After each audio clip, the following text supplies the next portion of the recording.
السلام عليكم ورحمة الله وبركاته. معاكم دعاء فتحي لفرش منزل الزوجية بلمسة عصرية. والنهاردة معاكم زي ما انتم شايفين فيلة عروسة أول مرة معانا على القناة، فيلة عروسة كفر الشيخ.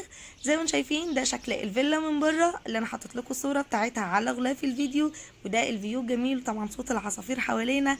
وزي ما احنا متعودين في أي شقة عروسة بندخلها أول ما بنفتح الباب بنقول بسم الله الرحمن الرحيم، بسم الله ما شاء الله، اللهم بارك للعروسين يا رب، ربنا يسعدهم ويهنيهم ويرزقهم فيها راحة البال والرزق الحلال والعيال، اللهم امين. ويرزق كل مشتاق، اللهم امين، ويجمع ما بين كل البنات والشباب في الحلال وفي الخير يا رب. زي ما انتم شايفين اول ما بندخل على طول ده معانا الدور الاولاني، موجود فيه كله الريسبشن. زي ما انتم شايفين على يميننا انتريه وعلى شمالنا انتريه، طبعا السلم الداخلي اللي بيطلع للدور اللي فوق. زي ما انتم شايفين هنا الانتريه ده هنرجع لكل حاجة معانا بالتفاصيل المملة وهنشرح مع بعض.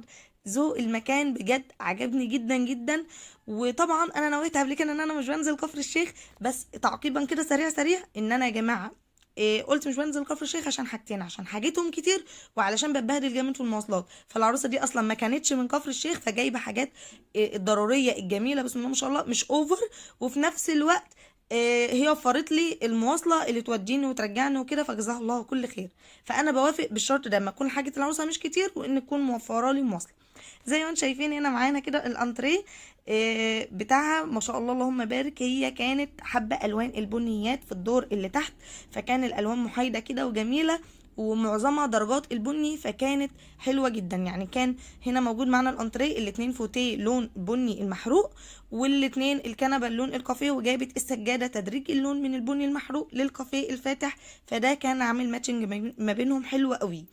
هنا بقى على شمال من باب الشقة، لما من باب الفيلا لما بندخل الانتريه التاني، الانتريه التاني كان لونه كافيه بيج كده شوية، كانت السجادة بتاعته فاتحة، وده شكل الترابيزة بتاعت الانتريه. وهنا الستاير بتاعتها ما شاء الله اللهم بارك برضو كانت مميزه، ان جايه من السقف من فوق، طبعا ده صعب جدا ان يتعمل في مساحه زي دي، بس مصمم الستاير برضو كان شاطر ان هو طلعها بالشكل ده. ده هنا معانا البوابه بتاعه الفيلا اللي احنا دخلنا منها، وده السلم الداخلي اللي بيطلع على الدور اللي فوق. هنجيله دلوقتي طبعا وكل شيء بالتفصيل، بس لما نشوف الدور اللي تحت كله بتفاصيله ونشرح كل اللي فيه. الفيديو ده والله يا جماعه كان طويل جدا جدا، وانا حاولت ان انا اسرعه شويه في المونتاج علشان ما يكونش طويل عليكم وتملوا، ولا في نفس الوقت نضطر نقسمه على فيديوهين وانتوا تزعلوا، فانا نزلت كل الفيلا في فيديو واحد اهو.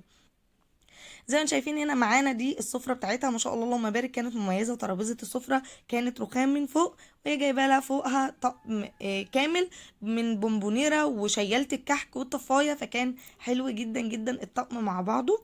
هنا الكراسي كانت مميزه ان الظهر بتاعها كله جلد، زي ما انتم شايفين تنجيد جلد، وده شكل السفره وكراسي السفره من تحت.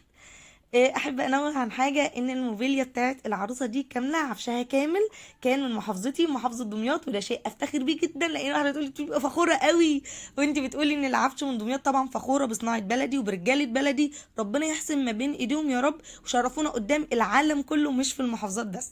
زي ما شايفين هنا النيش معانا بدوران بالشكل ده، وبرده جلد من ظهره. هو والبوفيه وكراسي السفرة كلهم نفس الاسطمبة واحدة ونفس الشكل، فكان مميز جدا وجميل. هنا بقى معانا قطعتين نيش. اول قطعة مكونة طبعا من رفين زجاج والرف الارضي، هتطلعوا فيهم اطقم كاسات، وما شاء الله كان فيه اسبوت في النيش من فوق، فمنور عاطي اضاءة على الحاجة جميل جدا، لان اصلا الازاز فومي، فحلو جدا لما يكون الازاز فومي ان انتوا تعملوا اضاءة في النيش عشان تبين الحاجة اللي جوه.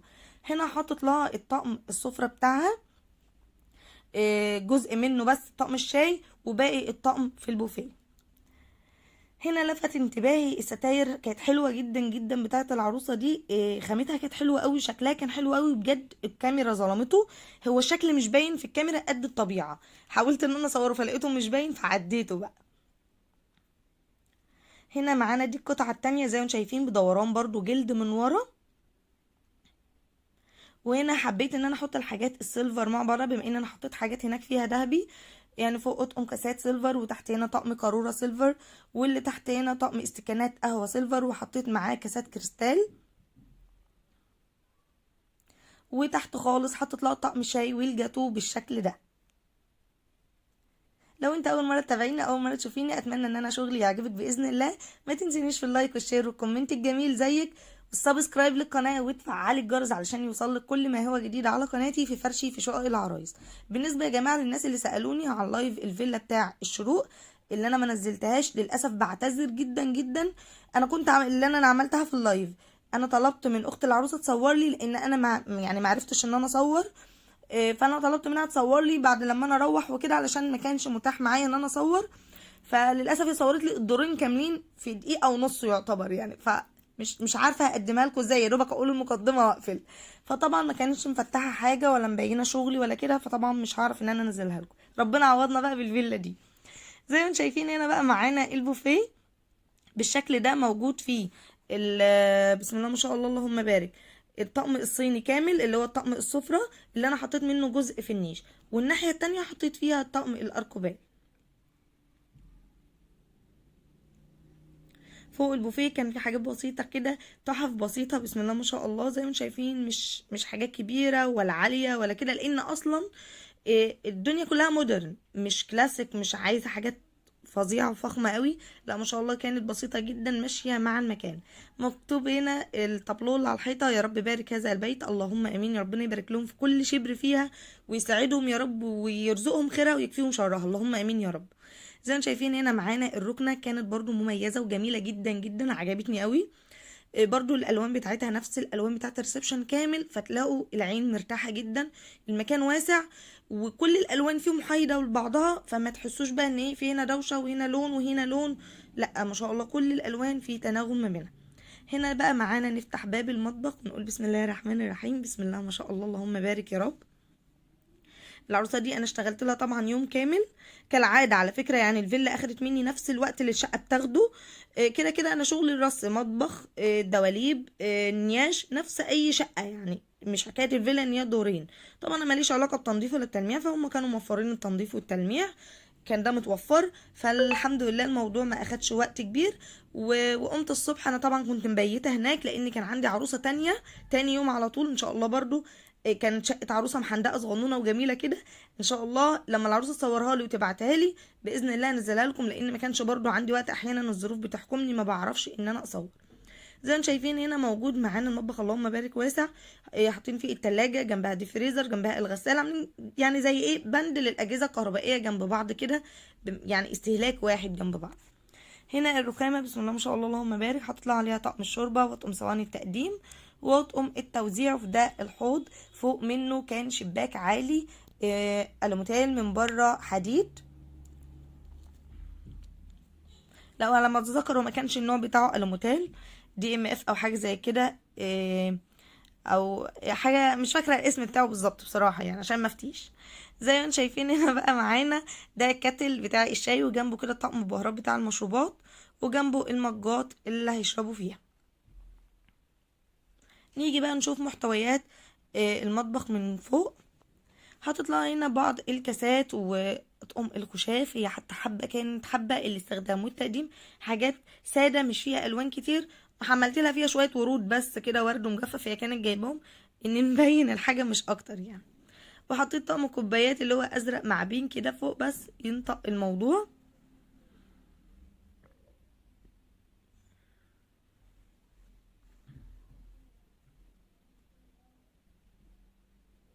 زي ما انتم شايفين هنا كانت جايبه طقم عشاء بسم الله ما شاء الله اللهم بارك، طقم كامل، فحطيته في الكورنر ده بما انه واسع فلمهولي كله. وهي كان عندها 2 مطبقية يعني اللي هو 2 رشاقة. حطيت لها هنا طقم عشا صغير كده، وسبت لها مساحة لو حابة تحط معاه تصفي اي حاجة تاني، ومعاه بعض الكوبايات. اما تحت هنا في الكورنر ده لميت لها شوية بلاستيك. طبعا الادراج زي ما انتوا عارفين بيكون فيها الرفاية،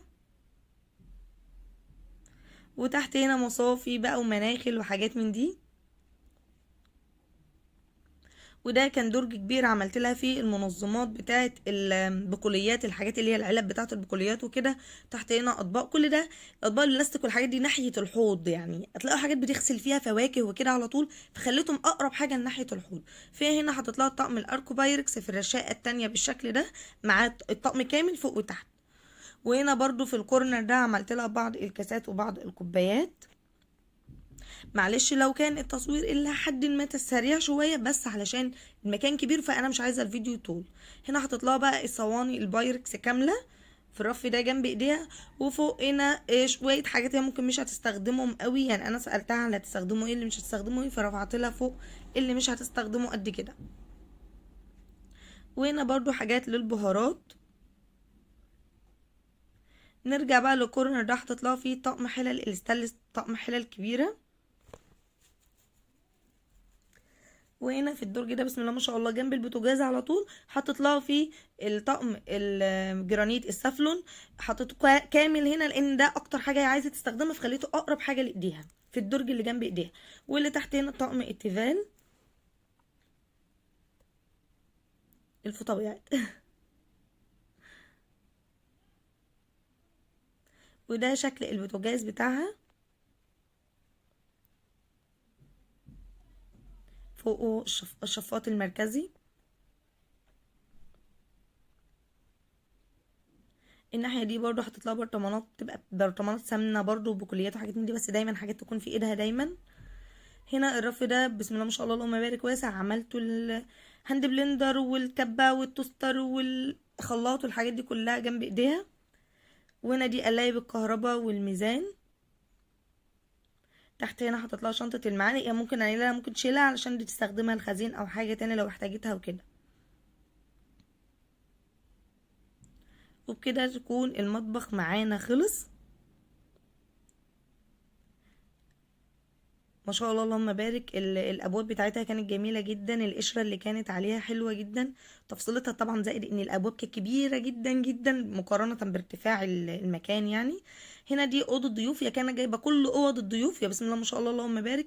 الشقه دي كان فيها 9 سراير، 8 سراير للضيوف، وطبعا اوضه النوم الخاصه بيهم. فدي اوضه من الخمس اوض. هي كان عندها 5 اوض نوم بسم الله ما شاء الله اللهم بارك. هنا دي اوضه للضيوف في الطابق السفلي زي ما انتم شايفين. طبعا هم ناس عاملين حسابهم لكده ان هم عيله كبيره ربنا يبارك، بيجي لهم ضيوف، فشايفين ان ده محتاجينه فعاملينه، مش حكايه بقى اطفال ولا حاجه، يعني هم قالوا احنا عاملين ده للضيوف.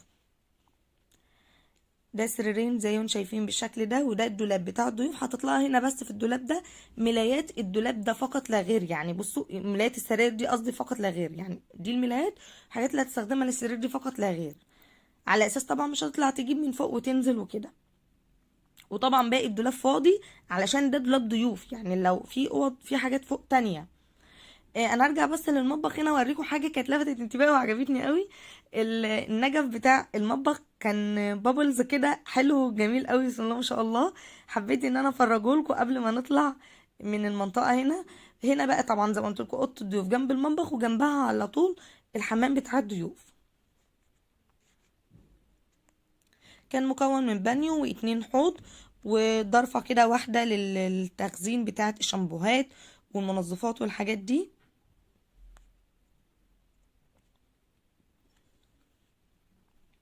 ده البانيو.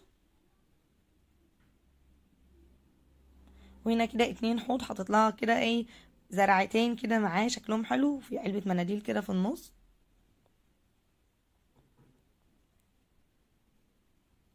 وهنا طبعا في الوحدة المقفولة حاطط لها حاجة اللي هي بتاعة التنظيف يعني، واللي جنبها الناحية التانية الشاور والشامبو وكده. ده خاص بالضيوف فقط لا غير. نيجي مع بعض بقى نطلع مع بعض السلم علشان نطلع الطابق اللي فوق. لو انت كملت معايا لحد هنا شايفاكي يلي ما عملتيش لايك تنزلي تعملي لايك، تعملي لايك للفيديو حالا، تطلعي تكملي معايا الفيديو. زي ما شايفين في طبلوهات كده حصان، هي كانت عاملاها كده في طلعة السلم برضو، يكون بما ان اصلا الالوان والدهانات بسيطة والمكان اللهم بارك واسع، فحابة تطعم بالطبلوهات دي. ده شكل الدوران بتاع السلم من فوق، حبيت ان انا اوريهولكم، والقطع الرخام المكسره اللي محطوطه بنظام اللي حوالين السلم. وده شكل الطابق الارضي من فوق من على السلم. ان شاء الله شكل النجف حتى حلو من فوق بسم الله ما شاء الله اللهم بارك، يا رب ربنا يبارك لهم يا رب في كل شبر فيها. بس بموضوع فيلة الشروق ان انا ما صورتهاش ده وكنت مستعجله، انا ندمت ان انا اقول لحد بعد كده صور لي لما الاقي الفيلا متصوره لي في دقيقه ونص يعني فقلت لا بعد كده مش همشي الا لما اصور شغلي يعني، فالحمد لله. هنا مع بعض بقى الطابق التاني.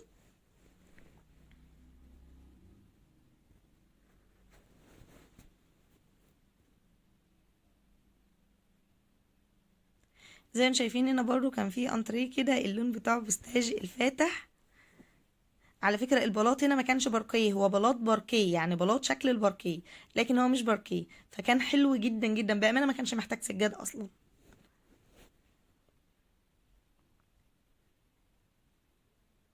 على فكرة الدهان لونه اوف وايت، بس طالع معايا مصفر شوية في الفيديو، لكن هو لونه اوف وايت.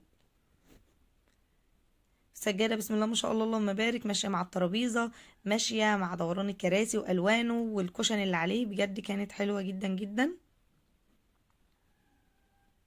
على فكرة كان موجود هنا شاشة كبيرة جدا، بس كانت لسه يعني ما هي لها الترابيزة بتاعتها، فكان ان الترابيزة تيجي وان الشاشة تكون عليها. هنا كده دي فكرة العروسة، تجميع الطبلوهات، ان هي تكون في المنطقة دي كده تدي بهجة وروح للمكان، فيها حاجات مناظر طبيعية كتير جميلة. الأوضة دي بصراحة أنا كنت حابسة فيها كل الناس، يعني كل الناس أهل العروسة والعروسة كله كان محبوسين معايا في الأوضة دي على ما أنا أخلص التصوير. ليه بقى أنا ما صورتهاش؟ لأن هي نفس أوضة الضيوف كلها نفس الشكل، فعشان كده ما صورتهاش. فانتوا كده مش فايتكوا حاجة يعني. زي ما انتم شايفين هنا ده السلم اللي بينزل، يعني اللي هو بيطلع على الروف وبينزل للفيلا من تحت.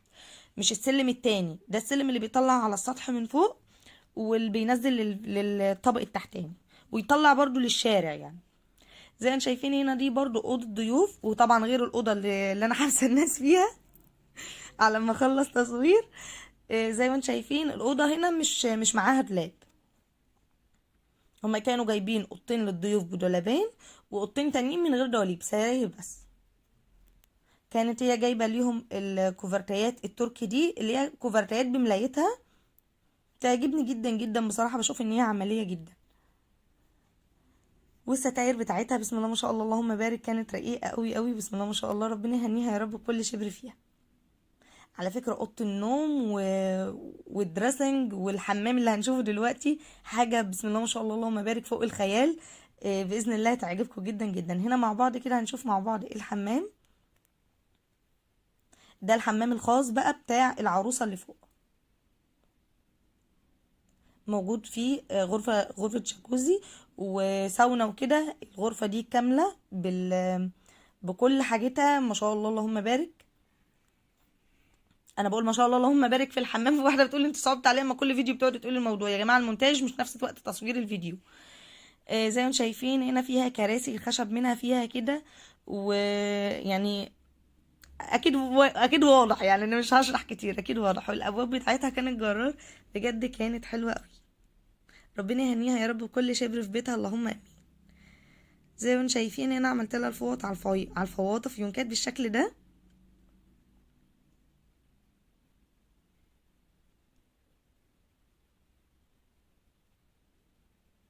هنا معانا بقى دي يعتبر هنعتبرها اوضه اطفال بقى، لانها جنب اوضه النوم على طول. مش هنقول بقى اوضه ضيوف، ربنا يرزقهم يا رب فيها بالرزق الحلال والعيال يا رب، ويروق بالهم. زي ما انتم شايفين هنا كده الاوضه هي كانت برضو جايبه لها مفارش سوفت تركي. هنا بقى فيها دولاب، بصوا احلى حاجه فيها مش عشان عندها اوض كتير اشكال كتير والوان كتير، لا، ماشيه على سيستم واحد وذوق واحد للمكان كله، فتلاقي عينيكم مرتاحه. مش كل اوضه شكل ولون ومنظر وكده، لا، بسم الله ما شاء الله، ده عجبني جدا جدا. دي التسريحه هطلع فيها عشان اشغلها بس بعض الاكسسوارز، لان اصلا برضو التسريحه اللي هناك ما شاء الله بتاعت اوضه النوم انا مليتها جامد. حبيت ان انا احط لها هنا بس بعض الحاجات، لعل وعسى لو نامت هنا برضو يبقى معاها ايه، برفيوم وبعض الحاجات اللي تستخدمها.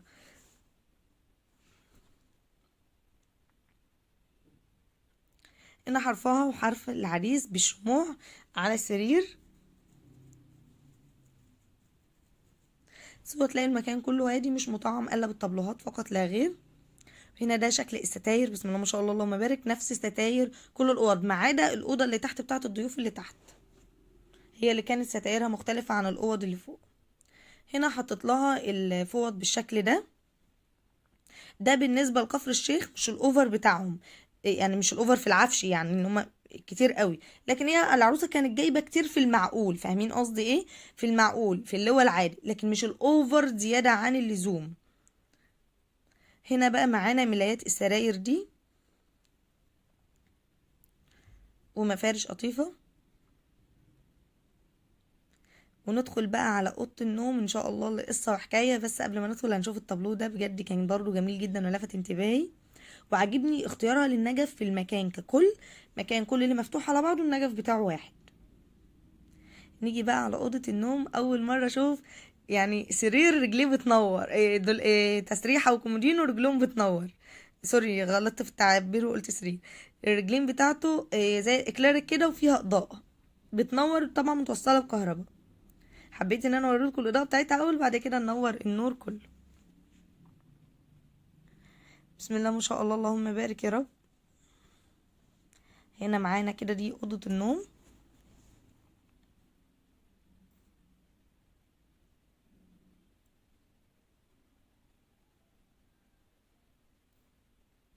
مكونه طبعا اوضه النوم كامله. والاوضه النوم دي لفتت انتباهي جدا جدا، وهقول لكم التفاصيل اللي عجبتني فيها. شايفين البلاط اللي انا بقول لكم هو شبه الباركيه بس هو مش باركيه. هنا الستاير بتاعتها بسم الله ما شاء الله اللهم بارك كانت مميزه وملوكي قوي، كانت ماشيه جدا مع جو الاوضه. بصوا اللي فوق دي خالص اللي هي النزلات اللي في الجناب دي، المفروض هي ستاير برضو، مش نزلات عاديه، هي ستاير بس اللي عاملها بحرفه ان قلبها، فكان شكلها حلو قوي. هنا دي معانا التسريحه.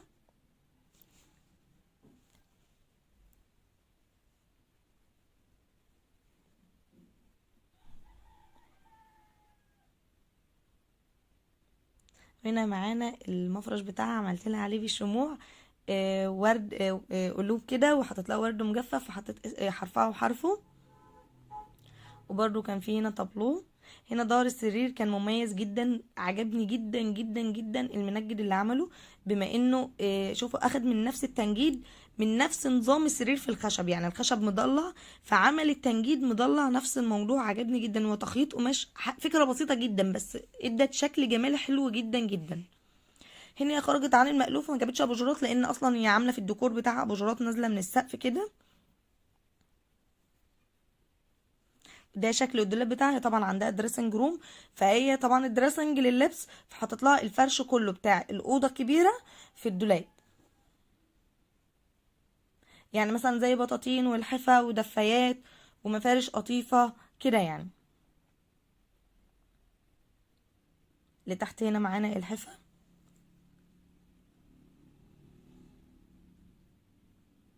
هنا دي معانا الملايات.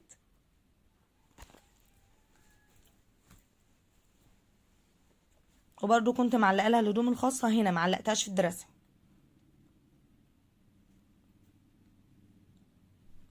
فوق هنا حطيت لها الملايات برضو بسم الله ما شاء الله اللهم بارك. هي كانت جايبه عدد كبير جدا للسرير كبير، على اساس ان كان هيبقى عندها سراير ضيوف كبيره مش اطفال. هنا حطيت لها حاجات بسيطه كده على التسريحه، والتسريحه اصلا نفسها من ورا زجاج بتتفتح وفيها منظم، فحاولت ان انا انظم لها فيها الميك اب بالشكل ده. ده كان حلو جدا طبعا، روق لنا التسريحه خالص. وغير ان الادراج كان فيها حاجات تانية. في ناس كتير بتقولي ليه ما بتصورش الادراج، اوقات كتير الادراج بيكون فيها حاجات خاصه يا جماعه، فمش بعرف ان انا افتحها واصورها. هنا مع بعض بقى دي غرفه الدريسنج من قلب اوضه النوم بالظبط.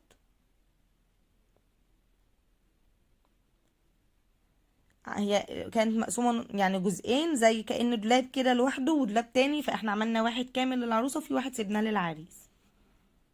يعني العريس هنا مش ضارفه بقى، هنا العريس الحمد لله مأمن نفسه وعامل لنفسه دولاب في الدريسنج يعني. هنا هتطلع اللبس الشتوي بالشكل ده. طعمت لها معاهم كده ببعض الورود هي كانت جايباها. وتحت خالص حطيت لها الاحذيه بتاعتها.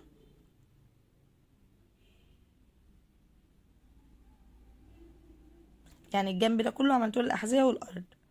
دي بقى عجبني فيها حاجه، ده لبس خروج يا جماعه، ده جزء يعني من لبس الخروج، لان احنا معلقين في الدولاب نفسه بتاع اوضه النوم اللبس الخاص ولبس خروج. وهنا برضو في الدريسنج ما شاء الله برضو حاطين لبس خاص ولبس خروج كله يعني. وهنا بعض الشنط. اما هنا دي كانت ترابيزه المكوى، والمكوى اللي بالبخار كانت جايبه 2 مكوى، المكوى العاديه والمكوى اللي بالبخار. وده الدولاب كامل بتاع العريس، محدش يقول فين الرف بتاع العريس، هنا دولاب كامل للعريس اهو. هنطلع مع بعض. عجبني هنا الفيو حوالين الفيلا، بسم الله ما شاء الله اللهم بارك.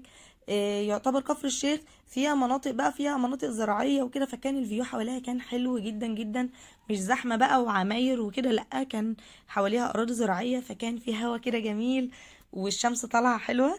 بسم الله ما شاء الله اللهم بارك. طبعا انا عملت لها الفيلا دي كاملة في يوم وبيت فيها، عشان قلت لكم ان انا كان عندي عروسة تانية تاني يوم في كفر الشيخ، ظبطت ميعاد العروستين دول مع بعض عشان ان انا انزل كفر الشيخ يعني.